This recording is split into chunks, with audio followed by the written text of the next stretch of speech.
All right, well, welcome back. I hope you guys had a good evening. I tried one of your restaurants. I was telling someone I tried Kid Cashew.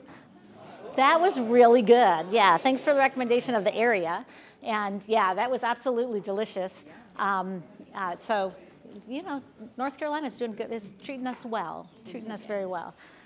So first thing I have for you is, are there any, if I get this aimed correctly, let me just, maybe it's dead. Okay. Any thoughts or questions just before I start into something new? Anything that you thought of after you went home? Remember when you get up and move, sometimes you think of things that you don't normally think of when you're sitting all day, especially at the end of a long day. Any questions that you guys have for me right now before we start? Okay. We will get going. We're going to start, and it might seem kind of odd. We're going to talk about gestures, and you might be like, I know about gestures, but there's some details that we're going to talk about. So first thing I want to do is I'm going to do something, and you can follow along if you'd like. I'm just going to do this, and you can say the words if you know them.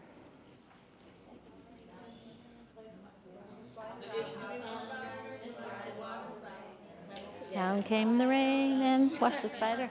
Out came the sun and dried up all the rain. And the itsy bitsy spider went up the spout again. Okay, so I did that. I was at a conference with my husband. It was a businessman's conference, or business person, whatever is appropriate to say. And I was at this conference, and it was really kind of to help you with speaking. And I was in the middle of my doctoral program, and so I went with them, and I thought, oh, this will be good for me to go and listen to what they have to say and to do some stuff. And so then everybody had to do a speech at the end. So I did it on movement, because that's what I was studying. And so I started off my speech by doing that. This room full of people joined in with me. And then I said, how many of you guys have done this recently? One or two, but they all remembered it by just doing those motions. That's how embedded that is in your body. There was one person who didn't know it. She was a woman who had just moved to the United States, and so I went like this. I know that, So I mean, it's just it's so incredible how embodied it is. So we're going to talk about what really makes that particular one really good, and how you can make your gestures really good and really effective. So. And I just think it's, the other thing that I think is so cool about gestures is it offloads that working memory, so it helps students do more. So it's not an additional tax on their memory. There's some programs we've talked about, we've talked a few times with people who are reading specialists, we've talked about there's some programs that give you all these rules to remember, and I think that just bogs the memory. You just need to think of things that are going to offload the memory and help them remember. So that's one of the things that I think is so cool about gestures. So we're going to look at gestures. So what I want you to do right now is I'm going to let you do it at your table, but I'm going to have you count off by 8s. Are you ready? 1, 2. So we are going to do the elite. We talked yesterday a little bit about that Sweet 16 bracket, and this is just going to be the Elite 8. So again, I want you guys to really read all the statements, so that's why I'm doing it this way, and I want you to think about them deeply. So you know what you have, and these are just little short pieces of your statement, so that'll help me move it on the Elite 8 brackets. So that's what it looks like right now. So you should be able to see, this should be 1 up on the left, 2, 3, 4, 5, 6, 7, 8. Does that kind of match what you guys have? You think? A general summary of what might be different about yours? Okay. Because it was a lot to write the whole statement in there. Yeah. Okay, so. Number 4 doesn't match ours. Number 4 doesn't match? Looks like number 5. Yeah. Okay. I would say the same with 6. Looks like number 7. Yeah. 5. Okay. 5 Okay. 5 would be 6. 5 would be 6. Yeah. So 5 would be 6. 5 and 6 are going to compete against each other anyway, so we'll go ahead and let you compete, and then when I move it, it'll be all settled rather than change. But thank you, I appreciate that. I actually had somebody help me with this, and I appreciate their help immensely, but a little tweak. We'll figure it out. We're teachers, right? We just adjust. Okay. So you'll still battle what you were going to battle, and then we'll just move it. Okay? Because after you battle the 7 and because the 5 and 6 were wrong, and 7 and 8 were maybe wrong, and so once after we battle it, it'll be the right answer. Okay. Okay. So what's going to happen is we're going to give each side a chance to state why theirs is more important, and then they get to contradict. They get to say, no, but you said this, ours is this, so everybody will get 2 chances. And then the rest of us are going to vote.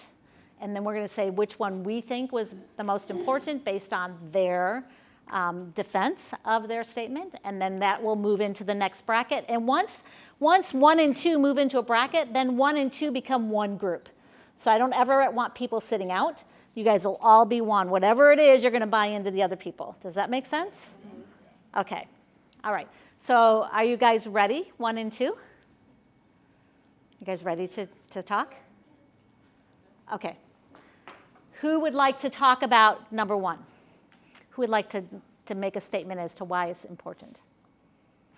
So it spans kindergarten to college. So you can use it in all of those different areas. So super fun. Okay.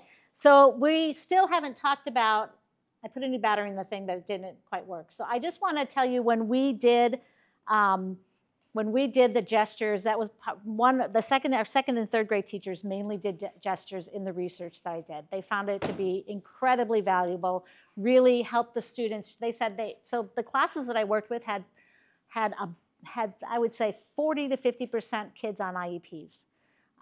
They had a wide range of kids. And the students, after they started this, were getting 100% on their vocabulary. They used it in vocabulary. They were getting 100% on all their vocabulary tests, the whole class. And you'd see the kids doing their little things when they were writing and figuring things out. So it was incredibly valuable, but we learned some important pieces for it. So one of the things that we learned for best results is the movement has to clearly connect to the meaning. So it really has to connect. So when we go like this with Itsy Bitsy Spider, you can see that spider going up. You can see the rain coming down. You can see it being washed out. So sometimes when you do gestures, people will think, I'm going to do a gesture to help kids remember this, and I'm going to do something that sounds like. And that's fine for charades, but that's not going to give them the retention. So if you want them to retain it, it's got to connect to the meaning. So think about that. So one of the things in the pictures, I think it'll come back up again, but we have this little boy who's going like this, right? That was one of the gestures that our second graders came up with for hypothesis. So they put the hand on the chin, and what we did was we created these lessons. We thought of gestures that would work, and then we let the kids create. We never needed to use ours. They had ideas, and really good ideas. They had to explain why. So they said, this is like thinking, like this is what it looks like when someone is thinking. You'll see a picture somewhere of my granddaughter goes like this when she thinks. And so it just shows how innate the gestures are. But make sure that it's connecting. Okay, so then here, they need to be able to explain, so they can explain that this means that that they're thinking. And then to help with that articulation, you just have one little movement that goes with it. So instead of saying hypothesis, they start saying hypothesis. So they're just moving their finger. They're not doing much, but they're doing every syllable. Hypothesis. Helps them enunciate and pronounce those longer words. So just if you could just do a little tiny adjustment for that. And then remember as a teacher, every time that they use it, every time you say the word, to use it. Because that's what's really going to help it stick. So pretty soon you just go like this, and they're like, oh, you're wondering what the hypothesis is for this. So because you can just start doing like we talked about, just doing the gesture. But these were the things that we found to be the most important to really make them be effective use of gestures. We can do all kinds of things, but this helped make the gestures really effective. So we kind of talked about this a little bit. You guys actually mentioned this, but students can sometimes show their understanding by using gestures before they can say it. So if you're working with students and they're trying to understand concepts, you can help them get there by watching what their gestures are, and you can see how close they are to understanding what it is they're talking about. Okay, I'm going to leave this. This is still going to be on. I'm just going to show you. These were my 2 nieces many years ago. They're so cute. But just, I asked them to do this when they were visiting me. Come up with a gesture for humiliation. Okay, okay. We'll come back to that because it's super cute. I want you guys to see it. Not just because they're my nieces, but, who are now adults. Okay, so let's just go to the next one and we'll come back. Here we go. So this is just a statement, really, and so I just kind of broke it down, but gestures is the perfect storm because it helps you focus your thoughts. It helps you remember the information you gestured. It lightens the cognitive load. We talked about that. It brings the body into thinking. It's a second modality. We talked about that being a second language. Another representation into thinking. It promotes abstraction. So kids can really think of something abstract because hypothesis is kind of abstract for second grade. But you go like this, they're like, oh yeah, it's like thinking. It makes the abstract concrete, and it can fill in the gaps left by language. So we talked about all of that. So this is a study that was done by Golden Meadows in 2024. I used them a lot when I did my initial research. They have done a lot of studies on gestures, showing how kids gesturing in math and what a difference it can make in their ability to do that. So, okay. While we're waiting to be able to watch it, I want you to think of a way that you use gestures. Does it connect to meaning? So just go back and think of, I'm sure there's lots of you, and some of you have told me about ways you've used gestures in your class. Does it connect to the meaning? If it's vocabulary, can you represent each syllable? And can you think of something else you want to add gestures to? So just think about those things for a couple minutes. We can talk about those until we can play our video. Yeah, and those are good actual sign language things. Yeah, so that's great because it's universal. Did you flip something? It should be okay now? Okay. Let's go back real quick and you can see. So I want you to evaluate these gals and see if you see them using those 4 things. Oops. Humiliation means being embarrassed. Yeah, you're embarrassed. So I have an idea. I think if we put our hands in front of our face because we were embarrassed, because when you are embarrassed, you don't want to be seen in front of people because something happened that was embarrassing. And it's hard to pronounce, so if we did it for every syllable, you could just go like this 5 times. Humiliation.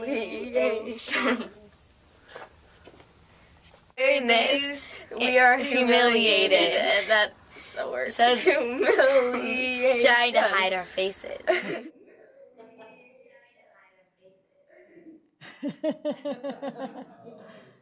So did they do all of those things? Did the movement clearly, does it represent the meaning? Yeah. Were they able to explain it? Were they able to do it for each syllable? Yep. So, and then, hopefully the rest of their life. No, I'm just kidding. But when you talk about it as a teacher, you could say, oh yeah, humiliation, and they'll remember it. So anyway, just those were kind of the things I wanted to kind of let you know about.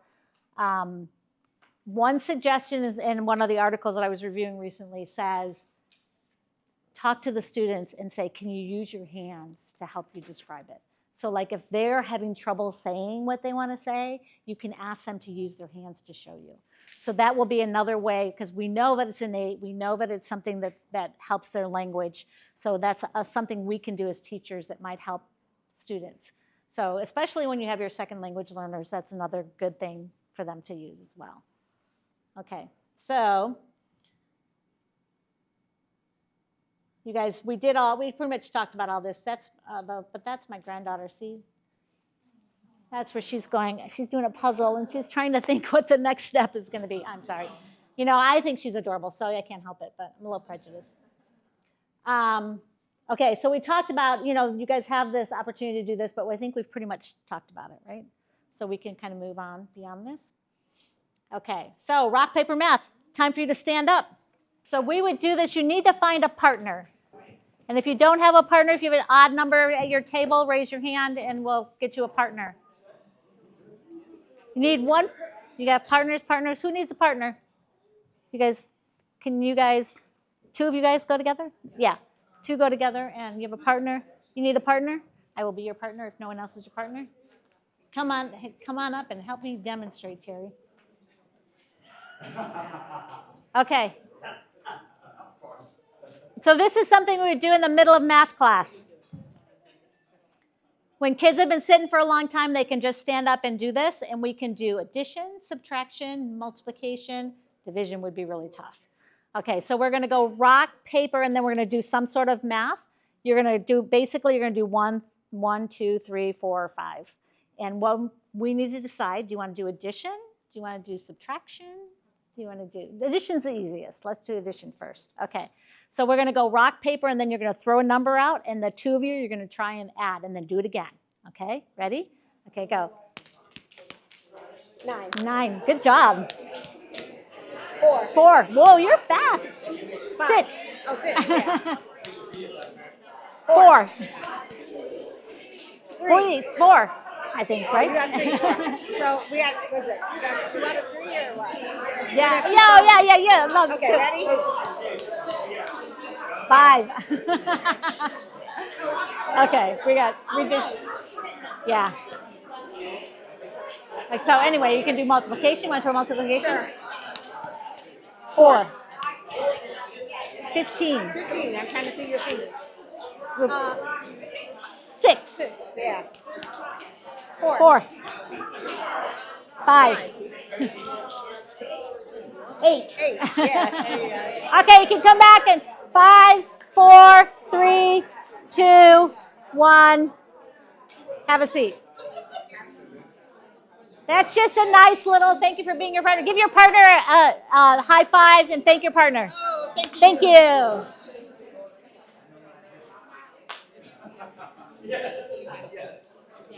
So that's just a fun little, it took us just a few seconds. And you can do a fun little break that way. You can do addition, subtraction, multiplication, division. Even if you're not teaching math, it could be a fun thing to do. Just a little, isn't it good for you to practice those skills? So, okay, that was our break. We're done with our break now. So we're going to move on to full body movement, but when we're going to start off at this, we're going to start it off this way, and we're just going to go A, B, A, B, A, B, okay? So, A, B, A, B, tap your neighbor. B, your B. A. Yep. B. A, B, A. B, A, B. A, B, A, B, A, B, A. Ooh, perfect. Okay, so we're going to put A's on this side of the room and B's on this side of the room. Do you need anything for that? You don't need anything. See, I never have to move.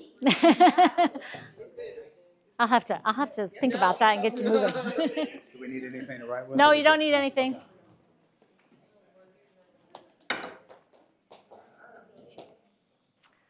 Okay, we're going to replicate a study. And the study is, you guys need to read this twice and then decide what the answer is. Only twice. You guys are going to read this and act it out and figure out the answer. So you're going to read it and act it out and figure out the answer.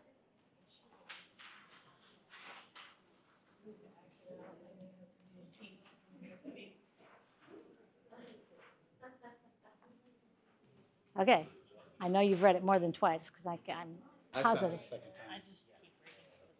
Okay, so talk about what you guys think of the answer is. Don't look at it anymore.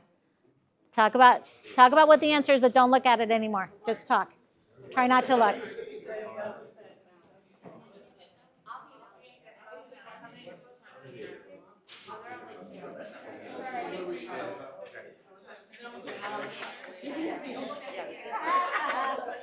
My granddaughter's, that's a fishes, yeah.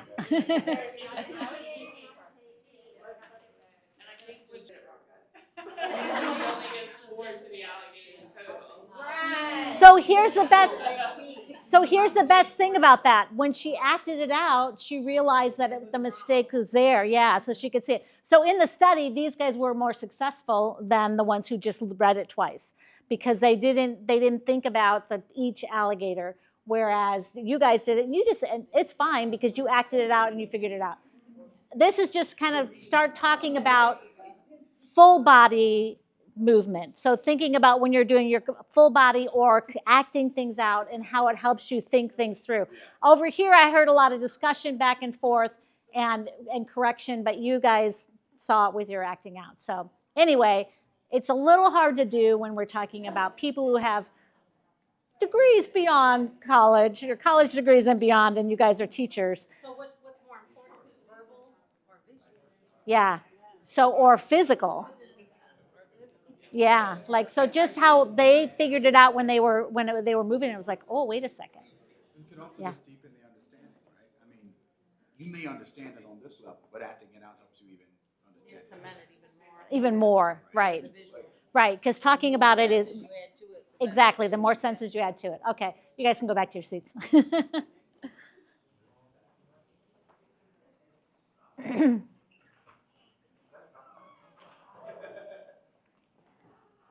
Okay, I'm going to have you do this one at your table. So this is, I think I told you that when we did our research, all of us had student teachers as well. And so we had a lot of people doing things. So I had student teachers who were, learning to teach. And I walked into one of the third grade classrooms, and the student teacher was up there, and they're like, oh, show Mrs. Lighting, show her what we did. He was trying to teach them this poem. Find your place, look next door, 5 or greater, add one more. All the digits in front stay the same, all the digits behind, zero's your name. So he was trying to teach him that. And he told me, he said, they were like not getting it. They were like blank stares, this is third grade. They're like, this makes no sense. And so he got them up, and as a class, they decided on a motion and movement, full body movement to do for this. So I'm going to task you guys. You two can join another table if you want. You three if you want, or you can do it by yourselves. You three back, there's 3 back there too. Maybe you.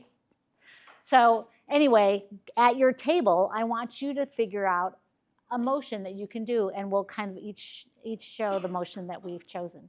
So how could you add motion to this to show that? How could you help kids with this poem? Talk at your table.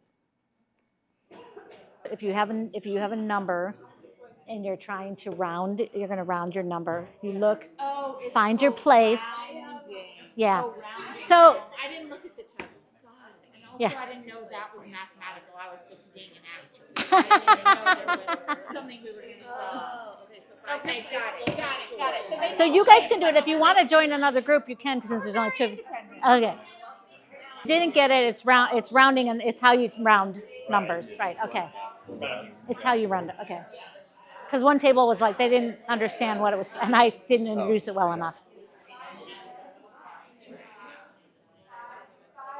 Okay, you got to think about standing up and doing it for all of us. You're going to stand up and do it for us. This is for round. You know what it's about? Rounding. Okay. We're talking about me as a math teacher. I hate when people teach these things.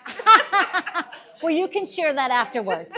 But in the meantime. It doesn't go back to the why. So they might remember the goal, but they don't understand. But you can still explain the why. So your why would be better with the hundreds, like the hundreds chart. I used to have a hundreds rug.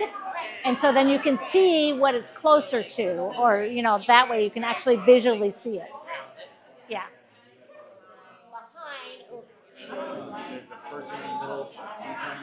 So remember, you're going to stand up when you do this one. Stand up, like, oh, gotta go to this side.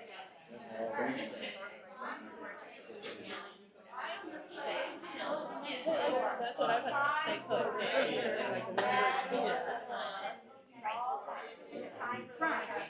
Stay the same. All different. So those 2 Not if they're right. If it's behind. But the idea of training. You're going to stand up and do like a whole body movement, which will be gestures, arms, and body or whatever to try and remember it. I don't like it.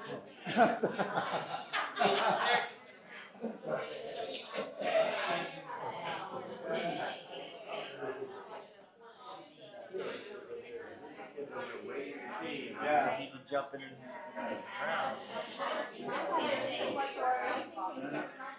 Or more kids could add to this side of the game and get shuffled off the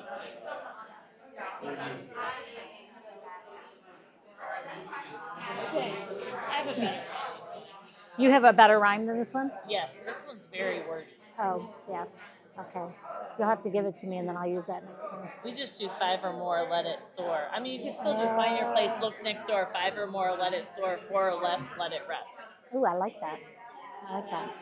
I just actually literally looked for the rounding because I couldn't remember exactly the poem that he used. And I looked at a few and I was Is like, this the AI generated? Because it seems very like higher.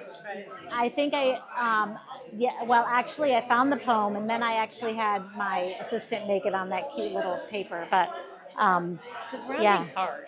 Yes. Rounding is really hard. Very. Yeah. So, and apparently, like somebody who teaches math said, they don't like the rhyming poems at all. They don't like the poems because it doesn't give you the why.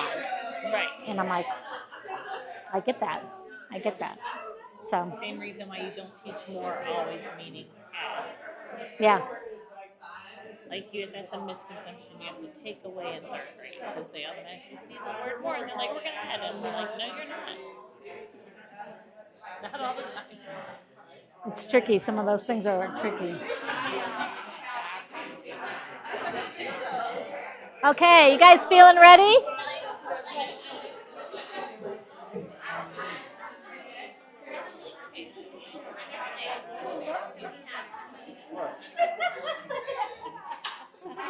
Look, if you're rounding to hundreds, right? If I'm rounding this to hundreds, I'm finding my place, which is the hundreds. I'm looking next door, which is 5 or greater. Yep. Right? Are you guys ready? Against all principles, you're ready. Good. Okay. You guys ready? Okay. So then you have to eventually expose your number. So now your number is X. Are you guys ready? Not quite? Okay. Be just a few minutes. Are you guys ready? Not quite? So when you round to the right, You look at the one because that's the next door. It's to the right.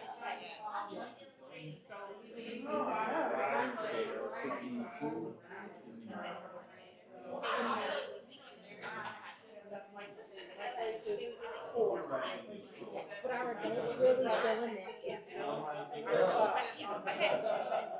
Okay. You're not quite there with everybody yet. So yours is 5, right? So because you're 5, I get to have one more.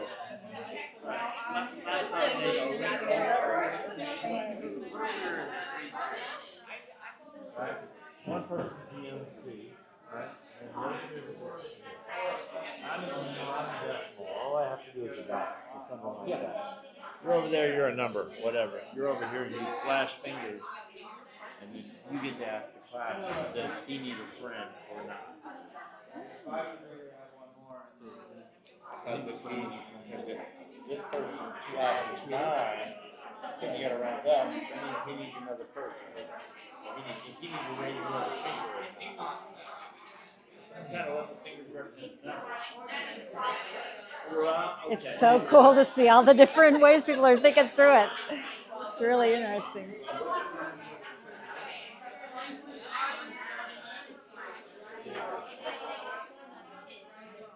So the one that gets it up, so the 1 gets the 2.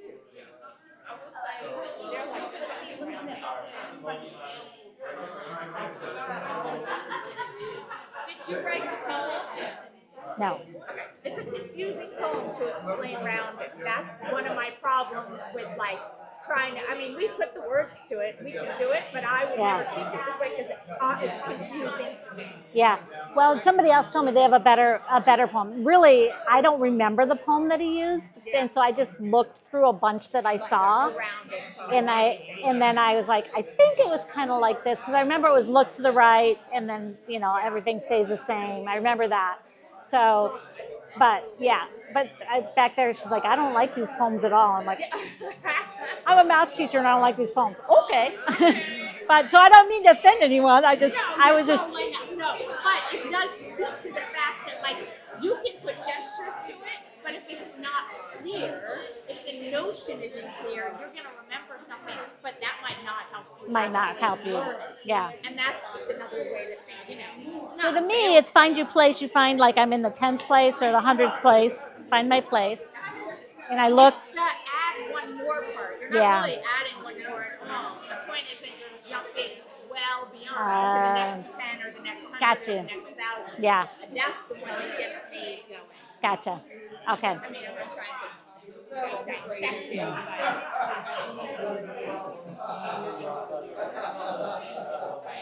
Okay, I'm gonna have you guys wrap up, and we're gonna share these. I'm gonna start by. I didn't create this poem.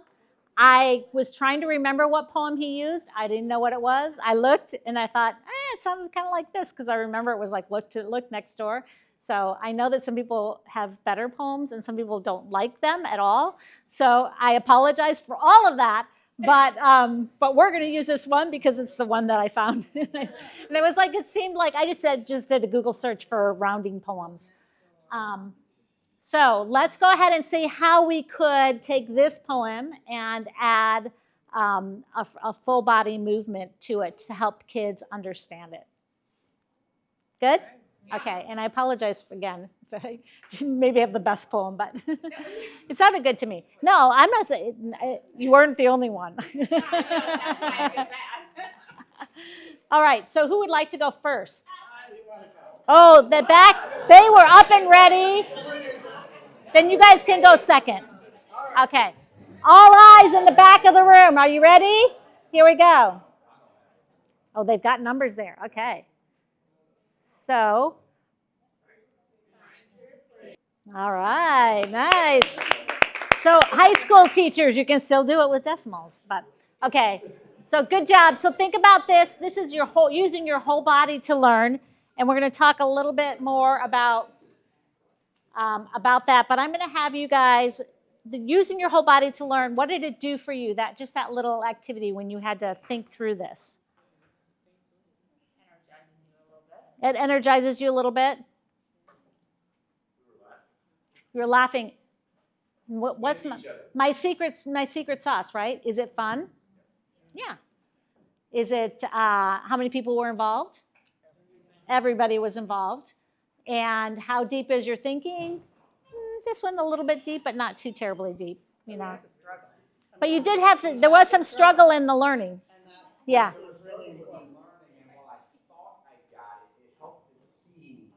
Yeah. What other people said? Yeah. Yeah. I wasn't confident at all once you started, so it's a good thing we didn't go first. So thank you.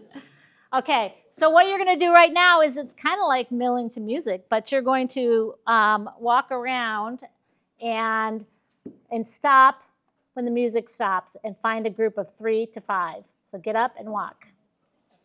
Thank you. I've never had that happen before.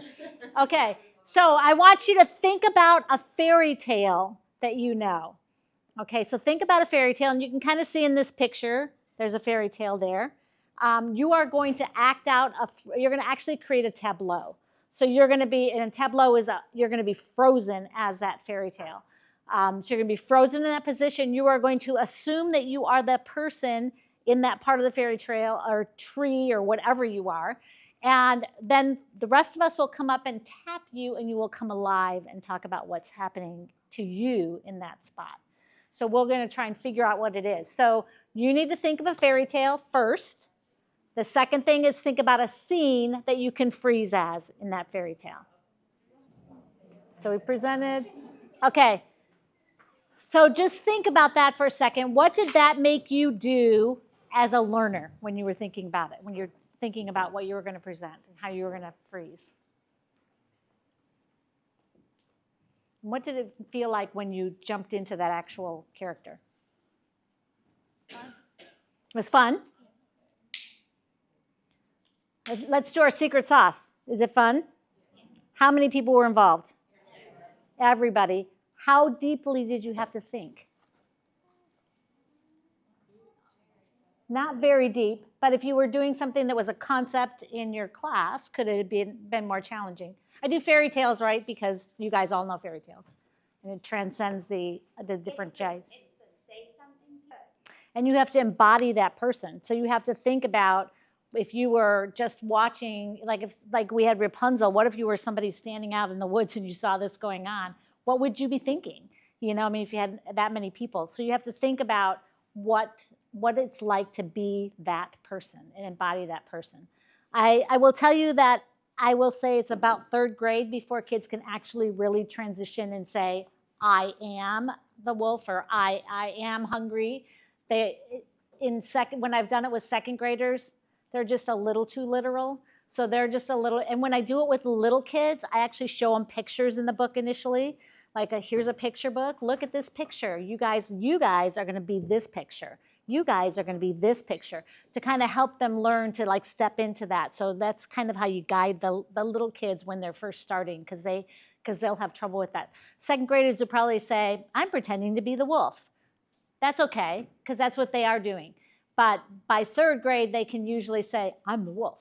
You know, and then obviously beyond that, they're pretty good. But just remember that those don't expect that from the little guys. But they do love doing it. And they love acting it out and stepping, and they love to go tap their friend's shoulder to have them come alive. But it's, you know, I always refer to it as stepping into the story. They're stepping into the story. They're stepping into the historical event, you know, whatever is happening for them, you know, whatever class you're using it in. So think about it. This is something that I don't think I have it up here as something, but even acting things out, maybe I do have it when I mention all these. But I had a student teacher who went into his class, and all of the desks were on their side, and all of the students were on the sides of the desks. It was a history class. And they had wads of paper, and they were bombing each other across the room, trying to bomb each other across the room. So they're throwing these wads of paper, and then they tried to go to the other side. So they had to go over the desk and try to get to the other side without getting hit. And so they were working on trying to switch sides while the bombs were going across or the bullets were flying or whatever. And then they put their desks up, they sat down, and they wrote a letter to their parents about what it was like to be in the war. So, I mean, they really felt something, and it really helped them have a better perspective because they acted it out. So they use their entire body to do it. So really, the things that you can do are going to be totally different across the age span, but they can really make a difference in what they're thinking. One of the research studies I read talked about just being the circulatory system and walking through the circulatory system, and they had people be different parts along the way and what happened, and they really talked about kids who were really struggling in the class could talk about it. They could explain what was going on. So you have to think, you have to put your head on, you know, and think about what can they physically do to act this out. So you have to have a little preparation to do that. But the impact, way more significant than reading about it in a book, or even listening to it, or even watching a movie. You know, they have physically experienced it, and so they can think, you know, when they're looking through how the blood travels through the body, they can exchange red balloons for green, or not green, hopefully you don't have green blood, red balloons for blue balloons, you know, depending whether it's oxygenated blood or not oxygenated blood. You know, you can do that when you're going through, and that really helps kids think about things and internalize things. So you have to think about your subject matter. Here are a few ideas. So act out a body system. So that's kind of what I mentioned. Create a historical timeline. You know, even if you just had, and you can put a piece of tape on the floor, and you can have your historical timeline, and students can be at different places, different groups of students can be at different places, acting out something in history at that time. and then something in history at that time. And you can kind of have that, you can go down the line and you can see what's happening, and it's a timeline. They're going to remember, and part of what they remember is, oh, that's the one that Jackie did. I remember that. Or, they remember, some of it is, I remember that was that particular student's, that was Ian's group, right? But they can take ownership for that, but they will remember it partially because of with their friends. But that's fine too, right? They still remember what it is. So create a tableau, which is what we just did, and then you can talk about it. Act out an event in history, which I talked to you about the student that I had that did that. Create a hundreds chart on the floor. So we were talking about that a little bit when we talked about the rounding. I was talking about that with some people. I used to have a hundreds rug that they made, and it just had 100 squares in it, and we could put numbers in it, whatever. But it really helps when we talk about rounding. It can really help because you can see the distance to one side or the other, so you can actually see the reasoning behind that. But before I had the hundreds rug, I just used a good old shower curtain. I mean, you can use that. There's a lot of different things that you can use. But it helps them walk it out. I also did analog clocks, which they're still teaching analog clocks, right? Analog time, yeah. So kids need to know that. So they had a really hard time. So they would sit around the edge of the hundreds, and I had an hour hand, which is short, right? And a minute hand, which is tall, which is, you think it's going to be the other way around, but a minute hand, which is long, and an hour hand, which is short. And I would put the time, and then they would count to try and figure out what the time was, like 8:25. They would have to go, they'd stay here, and then they would count, and the whole class would count while they stepped it out. 5, 10, 15, 20, 25, 30, 35, 40. Okay, it's 8:40, and then they would also look to see whether it was before the 8 or after the 8 to help them get that hour hand piece figured out. So those kinds of things really help them. They're physically acting it out, and it really makes sense for them. A lot of you guys are ELA teachers, right? Independent clauses and dependent clauses. Independent clauses, if you have the independent clause, you can walk around like this because you can be independent all by yourself. But if you have a dependent clause, you have to walk around like this because you can't be a sentence by yourself. So you have to find an independent clause that's willing to join up with you. So, and then they can create sentences, and they can be silly sentences. But if you give them to them that way, then they can create, and then they have to decide whether a comma has to go in between or whether a comma doesn't have to go, depending on where that independent. So is it leaning on the period, or does it have to have a comma to lean on? So your students can have fun with that, and thinking about the difference. I mean, how many incomplete sentences do kids do? Story reenactment, math problem reenactment, we did that. Create a talk show of a famous person. So interviewing, you're talking about previous presidents, you want to talk to George Washington, he's going to be our president, so that kind of a talk show thing, and the students can be asking questions and others can be presenting, but those are kind of like fully acting out things. And I think that's what I have so what could you do in your curriculum? Okay, so before we have lunch, we're going to do this little follow the leader thing. So I'm going to have you get in a line, and I'm going to give each of you a math problem. They're not too hard. They're all elementary math. I'm going to give you a math problem, and you are going to lead the line. You're going to say the math problem out loud. We will repeat it. So, for example, 3 times 5 equals 15. And then I'm going to decide, we're going to jump 15 times. Ready? 1, 2, 3, 4, 5, 6, 7, 8, 9, 10, 11, 12, 13, 14, 15. Maybe that's a little too much. But anyway, okay, you might just take 15 steps. But you get to choose as the leader. So everybody's going to get one. And we're going to form a line. Just grab one. Maybe it'll be easier if I just hand them out because they are sticking to each other. So I will hand them out quickly. You guys can be getting up to form a line.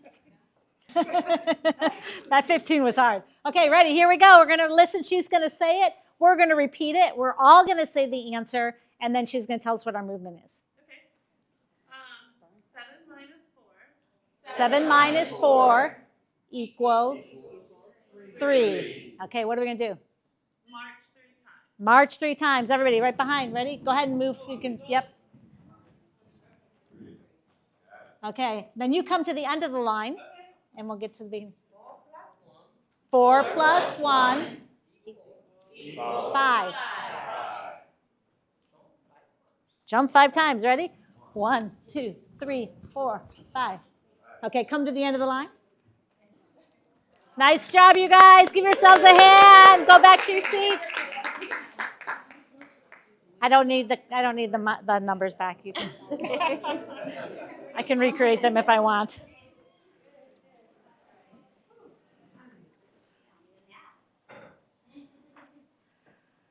So that one took a long time because we have a big group. So what I would do in a class is have like a class list, and we would do like 5.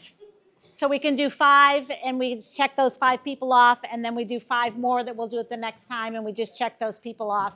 So there doesn't have to be, there's no pressure on anyone, right? Because we're not asking people to actually solve the math problems. We're doing it as a class. So it's not a pressure thing. It's just kind of a fun way to get up and move and practice a little math. Or what else could you practice? What else could you shout out? Yeah. Syllables. Okay, give me an example. What would you think? Count how many syllables are in the word? Yes. Yeah. So the teacher could call them. Oh, you can put the card. We can put them on a card, and so they have a picture and they have declaration. And so the declaration, how many syllables?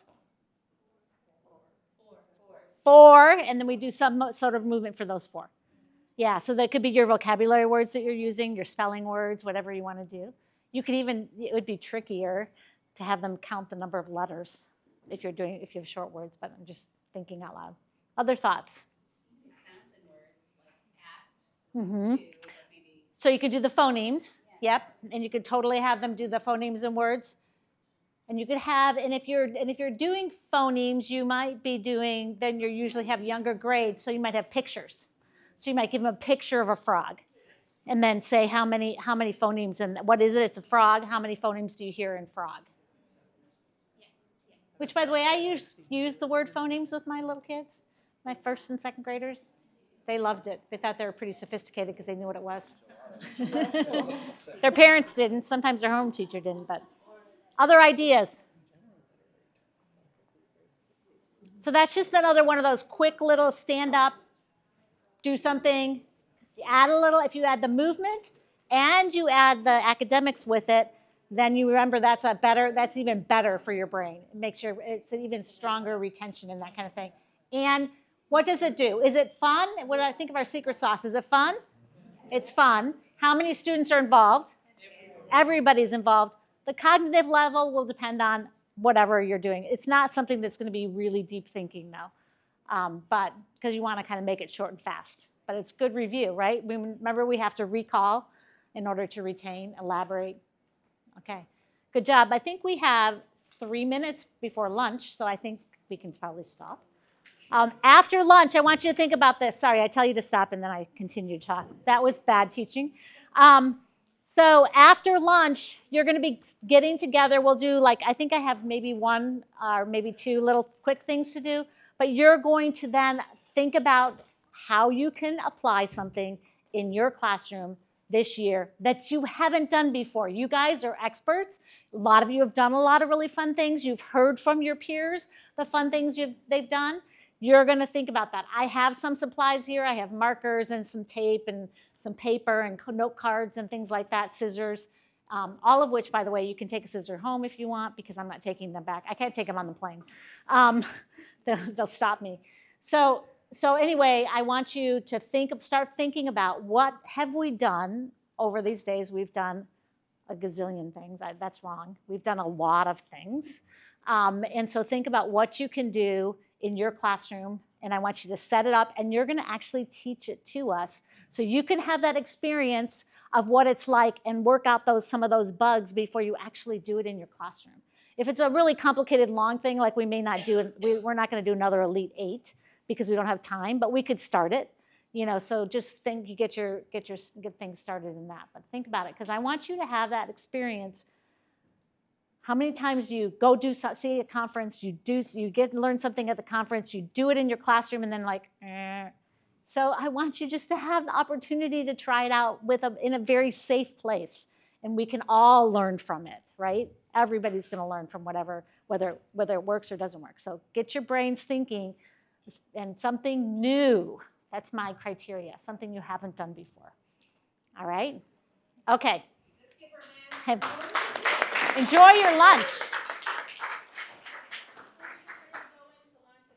We're just going to get your creative juices going here before you sit down. But we're going to do a little conga line, and this is another AI-generated music. So it wasn't quite as good as the first one, I don't think. But I got tired of trying to mess with it. My husband's like, no, you need more. And I'm like, it doesn't work that way. At least I'm not talented enough to figure that out. So anyway, we're going to do this to kind of get you thinking about where you want to go and what you want to learn, what you want to create. So I'm going to have you guys stand. First of all, I'm going to have you count off by twos. So by twos. One. Sorry. I'm going to have ones go to this side of actually what we're going to do. Sorry, let me say it again. We're going to make two circles. The ones are going to be on the outside of the circle, and the twos are going to be on the inside of the circles. And I'm kind of looking around. Since there's nobody at this table, I'm going to just kind of lift it and move it a little bit, I think. Maybe I'm going to get some help. And let's see if we can go around that way. This way. Whoops, we have to move that chair. Sorry. That chair is in the, yeah, there we go. Thank you. That may give us enough room. If everybody pushes their chairs in, maybe we can go around these two tables. Do you think that'll work? Or these two tables maybe are better? Those would be better because of the camera, maybe. Okay. So let's go around these two tables. So if you're a two, you're going to be right here. If you're a one, you're going to be facing them. So twos will be, yeah, and we'll come. I'm going to have you stand actually right here because you're going to come. We're going to make kind of an oval. I see. You know what I mean? I like it. Yeah. Twos are right here. Ones are facing these guys. Are you a two right here? Yep. And come back a little bit because someone's got to face you. I'm a one. Twos are insides, right? Twos are inside. But ones are outside? Ones are outside. So twos are right here, all twos. Inside, outside circle. One big circle. One big oval is what it's going to be by the time we're done. Okay. So one's on the outside facing us. Yeah. Correct. I'm going to have you come here because we're going to make this. We're going to make an oval because we're going to go right across. Turn around. Turn. Or two. Okay. Turn around. So face me. Because we're just going to go around these two tables because there's too many people to go around. You're good.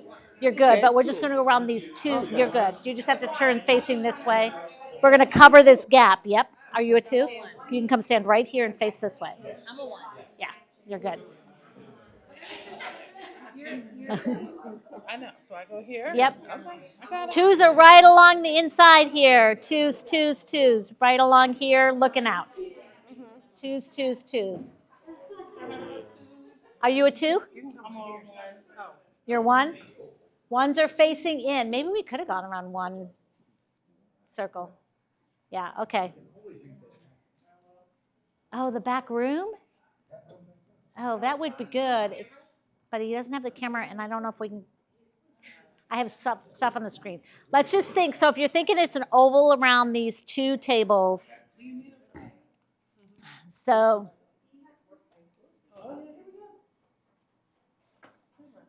we are going to be one off, so I can do it with you. I'll do it with you because we are going to be one off. Oh, yeah, let's move the table. That'll make it easier for people to. Thank you. There we go. It's a little easier when you don't have round tables in a smaller room.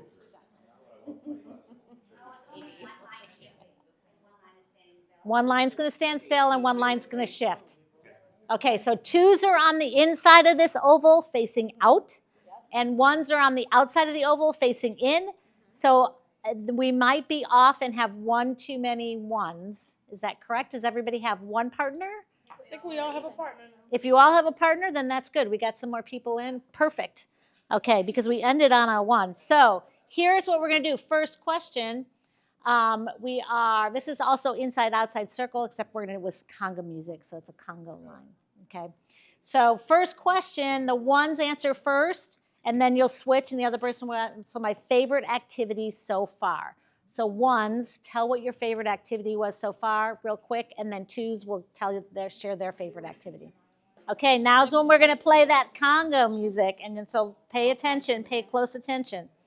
You are going to, the ones are going to conga 5 steps to the right.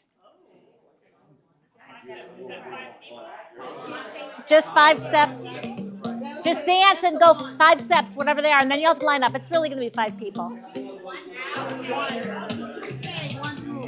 Just the ones. Yeah, go ahead and dance. 5 people? Yeah, 5 people.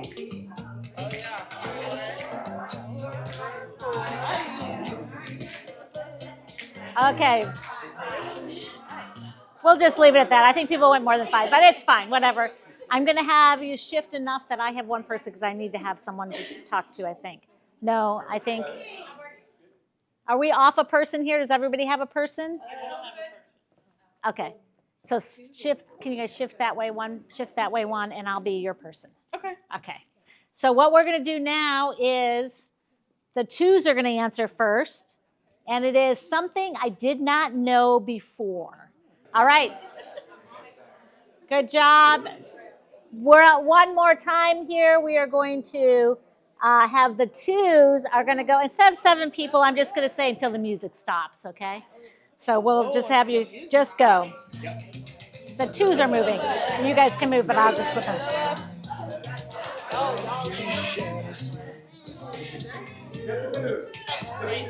Twos, move.